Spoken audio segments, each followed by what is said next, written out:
This episode of Capes and Lunatics Sidekicks is brought to you by Tweaked Audio. To get awesome headphones, go to tweakedaudio.com and use the coupon code Southgate to get 30% off, free shipping, and a lifetime... Hold on. Start over.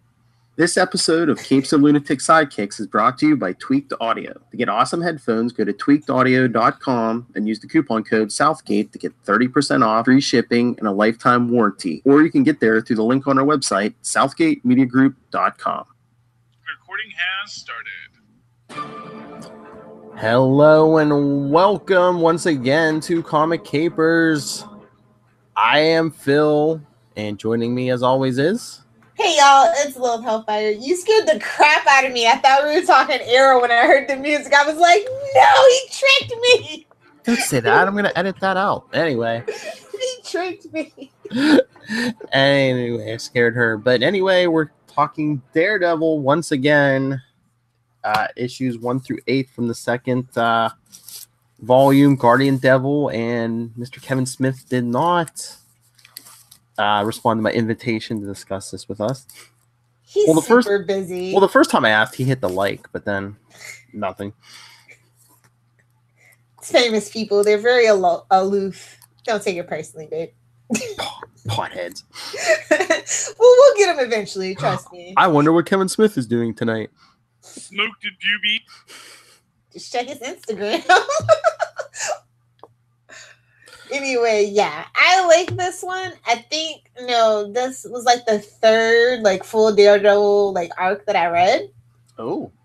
Yeah. So yeah, this is the first time they rebooted Daredevil's numbering, number 1. Which is why I picked it up. I was like, okay, good jumping on point. And I was right.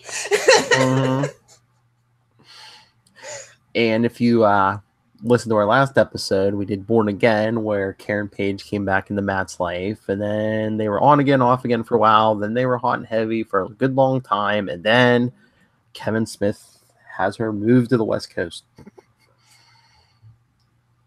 because to start her acting career again. No, I'm kidding. It's a reference to the last episode. I know. She was like a shock jock. Hey now. The female Howard Stern. No, I don't think she was that bad, but that would be funny. I don't know. I do like this, but there are some choices that make me raise my eyebrows. Yeah, because that's the whole thing, and the whole crux of this story is it seems like, well, this young girl claims to be a virgin, yeah, right? Brings the baby to Matt and says, this is the savior, this is the Christ child, however you want to put it. And then an old man shows up and he says, no, it's the Antichrist. It's gonna bring bad luck to you and everyone in your life. Because again, he's a good Catholic boy. Yeah, they know it. They can sense it. They can feel it. And he's even in confession in, what was it, the first issue, and yeah. But I just wonder if the way the story went, it seemed weird to me. I don't know if Kevin Smith wanted to go the supernatural route and then changed his mind, or if it was all supposed to be a big red herring from the beginning, and it's just because I was gonna say, when did Dogma come out? Maybe people were just oh yeah, of 1998, I want to say, or 99. Okay, so this started in 98. It went 98, 99. So maybe he was just expecting people to say, oh yeah, the Dogma guy, of course he's gonna do heaven and hell and stuff. Which is funny because it's while it is my favorite Kevin Smith movie. Sorry, Clerks, you're number 3. That is not. I mean, it is a big F you to religion. So, but no, that's well. I mean, if he would have went straight heaven and hell in this issue too, that could have been a straight F you too. But yeah, that was an interesting choice. But like I said, ever since Daredevil started, it's been steeped in religious undertones. Mm-hmm. So. And aesthetics too. So it's just for me, I didn't bat an eyelash about it. It was just like you said, kind of curved off somewhere else. Yeah, that's what I'm wondering, if he changed his mind midstream, or if it was always maybe. I think it was always going to be a red herring. I think because I mean, he really doubled down on the supernatural when Daredevil goes to Doctor Strange and like they question Mephisto. Mephisto. That's right. Although he didn't pull Comic capers. If you're not in on that inside joke, comic capers. This is like a good 9 or 10 years before he pulls the old one more day crap. Yeah. Still retroactively. Joe Quesada was involved in that too. Starting to sense a trend here. No, I think that it's kind of odd that it's 7 issues, 8 issues. Well, it's kind of technically. Well, it's like 7, and then there's like in the 8 8 issue wrap up. Yeah. It's like because by like the late 90s, they had their kind of formula down. So. And it was like I believe this also suffered from the trademark Kevin Smith delays too. Did it? I'm pretty sure because I remember I was buying them issue for issue, and I do believe I can't remember if there was more than one, but there was at least one wait. It was at least a couple months. I'm pretty sure. Well, if you look at issue 8 on the inside, it says like June, like it would have been if it had come out on time. But then at the bottom of the cover, it says October. Wow, that is quite the delay, sir. Yeah. Editing notes more than likely, honestly. Hey, at least they came. Hey, at least they came out. He was supposed to do a Daredevil Bullseye miniseries. Only one issue ever came out of that. Cause it's Bullseye. I know. Nobody cares. Like they realize, oh crap, we're not gonna waste any more money to print this crap. Oh please! If he would have wrote it, they would have done. They would have put that all out. Still waiting on that last Batman miniseries. It'll happen. It'll happen whenever he directs Arrow. It'll happen right after that. So when Hell freezes over. Supposedly there was work being done on it. I just don't know how long because I questioned Walt Flanagan at when the comic book men were at Steel City Con. Did you hold his feet to the fire? Did you do it, Phil? Well, he said, so it was basically like eventually, but Especially now with the whole turmoil that's going on over there right now. Yeah, now that the show's been canceled. Yeah. Well, yeah. Well, they need work. They can go to cons like they've been doing. Anyway, I thought that the artwork was really great throughout the whole thing, except for I think I found a couple of hiccups in like issue 5. I think it was. I was just like, ooh, so I didn't catch that. No, this is a pretty solid run, but like I said, there are some eyebrow-raising choices where you're just like, okay. And then we kind of never bring it up again either, too, on top of that. Yeah, well, I mean, the one big thing that happens in here, it gets brought up again, but yeah, like that was because that was leading to another. That was the breadcrumb to another story. but yeah, we get the return of Matt's mother, Sister Maggie, and Kevin Smith once again. Come on, this is a cliche by now. Bullseye kills one of Matt's girlfriends. Well, at least it was the right girlfriend this time. How dare you! Why couldn't he kill that ex? Why couldn't he kill that ex? Be treated like Gwen Stacy. Don't act like Gwen Stacy.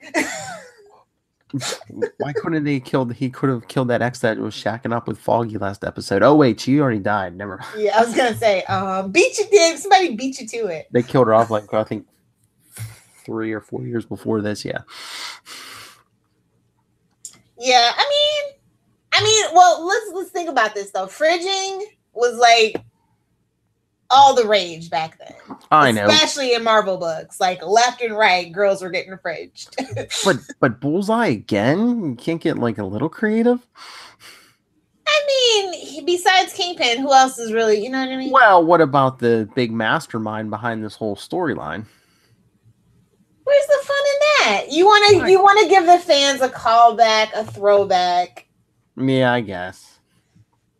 Which is what I think it was. He was just kind of doing a callback and was like, hey, remember that time? Well, I'm doing it again. Well, that does give him motivation, too, because then in Bendis' run, when Bullseye comes back, with the thing etched in his head. Oh, God. And that's the one thing the movie took. And Still bitter. And he goes after Matt Murdock's wife. Spoiler alert. Daredevil kicks the crap out of him. That's our boy. Yep. Then he basically says, I'm the new Kingpin. F you. Seriously, he beats the crap out of Bullseye, dumps it, throws him in the middle of a bar and I'm the new Kingpin. You work for me now. Anyone who doesn't like it, get out of town or F you. Sometimes you just gotta show him who's boss. Like Tony Danza. I just felt like working in an 80s reference for no reason. Sorry. No, because that's what this run is. This run is kind of like a throwback to the early 80s. No, this issue. I feel like that's where he was generating his ideas from. Was from the. Well, that's what I'm saying. I was. It seemed like he was getting inspiration from Born Again, which we did last episode, because we did say we did warn people. It was kind of a bookend. The Catholic thing. His mother's back. Karen plays a big part. We kind of get a big conspiracy. It's always a conspiracy when it comes to Daredevil, though. Yeah, I know. Well, you kind of have to go grandiose because, anything too small, his senses are going to see right through it. No pun intended. In that essence, supernatural / magic, that's his downfall, kind of like Superman. Well, that's what it's supposed to look like, magic and supernatural, but it wasn't. Wasn't, yeah. Which I thought it would have been more interesting had he stayed the course, honestly. Yeah. But do we spoil the ending? Yeah, let's spoil the ending. All right, spoiler alerts if you don't want to hear it. Coming down in 3, 2, 1. It was actually all set up. It was all illusion by Spider-Man's old enemy, Mysterio. The only time I've liked Mysterio. Who was dying. That was kind of just weird. It was so weird because I guess his plan had been years in the making, because he was he's like, oh, I know I'm dying, so I want to go out with a bang, which he did. But anyway, better than a whimper.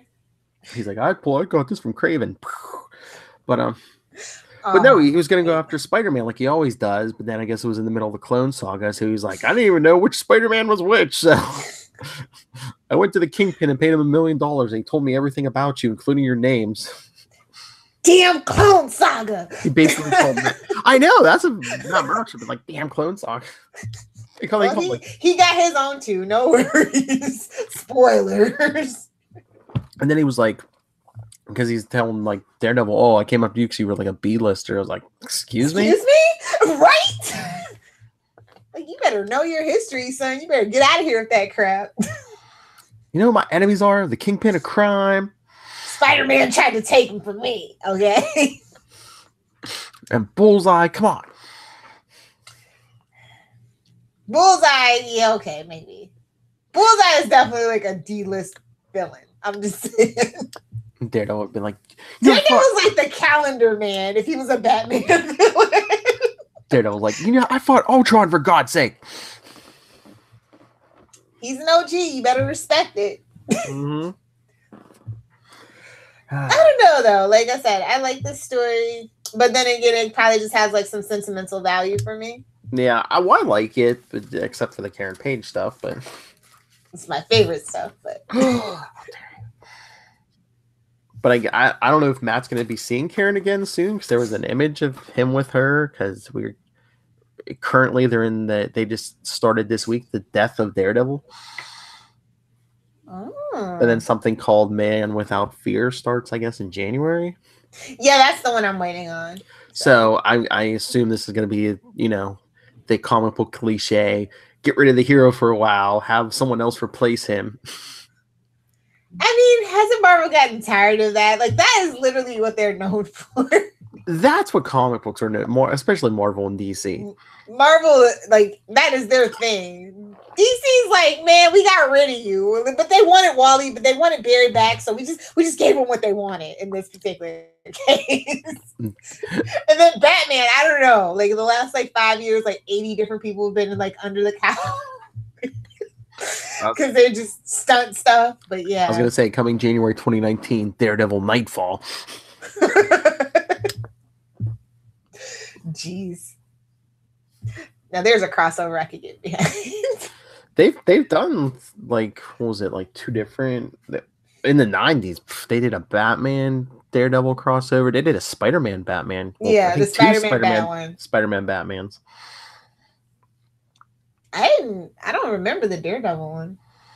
Yeah, I believe there was 2. Yeah, because I think most of those issues too, because one for there was one for Marvel, one for DC. Yeah. Yeah. Bring back the amalgam universe. I need it. They're kind of doing that now at Marvel. They just not playing with DC. Yeah, I don't care about anybody. Too many corporate entities involved now. I do miss the simpler days. Mm-hmm. I do.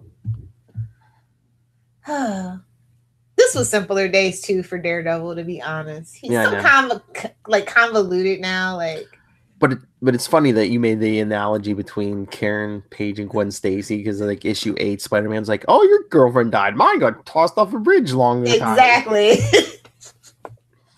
Those damn blondes. Like I said, if you don't want to get treated like Gwen Stacy, don't act like Gwen Stacy. She won't wear no headband. But all in all, I'll say this one is a B+ for me. Just because it did feel like a retread. I know he was probably trying to play homage and make it his own, but it did feel like a retread a little bit. Yeah, I'd say it's got to be in that B+, A- range. Yeah. If you would have came on the show, maybe it would have been an A. I don't know. Tough to say. Mr. Smith, come talk to us. We can always go back over this. I can talk anything from Reaper to Flash, whatever you want. I'm a huge fan. Clerks. Oh yeah, let's talk some Flash. We'll get him to cry. Downloads. Oh, you know what I just found though? I've been looking for it forever. Is that Jay Garrick Flash Funko Pop? Oh really? Yeah, everybody wanted $30 for it. I finally found one at price. I'm so excited. Awesome. But the Killer Frost ones, if anybody has it for under $30, can you slide in my DMs at Lil Hellfire? I am not paying $50 for a Killer Frost. I'm just not doing it. I saw Felicity Smoke in my comic book store. Would you She's like that? She's going for $40 on Amazon and eBay. And I'm like... Oh, really? It's at my comic book store. I could probably get it for I don't think he's charging for that much. No, I don't. I mean, I have one from the first one when it was only $7. Back when I actually still liked her as a character. I think Emily Bett's a great person, and I'm happy for all her success in her movie. But on Arrow, yeah, Felicity can not get it unless it's a stab wound to the abdomen. She almost said Felicity could get it. She can get it, just not the way you're thinking. Fight me, nerd. Fight me, nerd. It's a reason why the premiere was in the top 3 premieres. I'm just saying. Anyway, I'm really actually excited for season 3 of Daredevil, since they're kind of sort of trying to do more. I feel like they're finally trying to get more into the comic book aspect of it. Yes. So I'm happy for that. Like I said, I think they kind of they try to cram too much in season 2 with Punisher and then Elektra in the hand and yeah.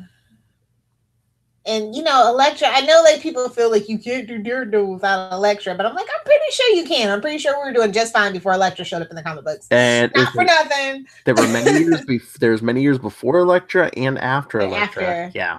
But for some reason people want to see that.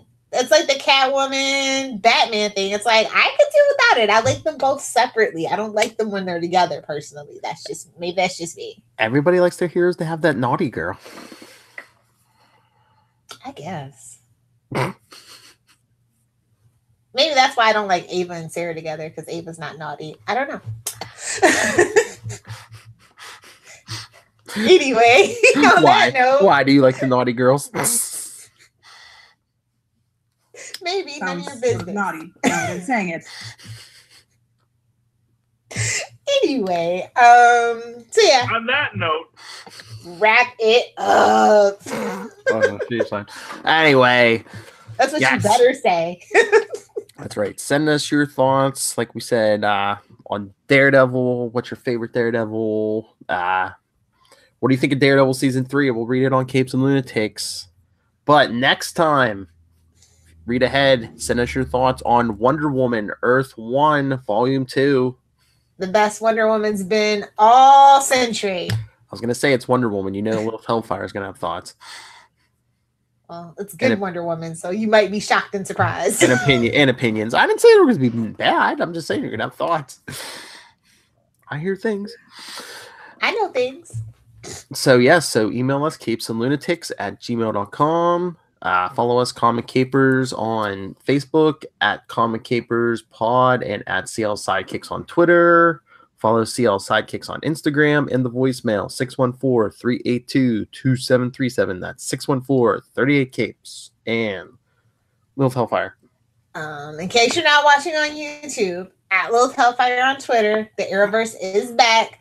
I will be live tweeting Sundays through Tuesdays, so please do join me. Also, be sure to check out Newcastle Crew because Constantine is on Legends, so that's what we'll be covering.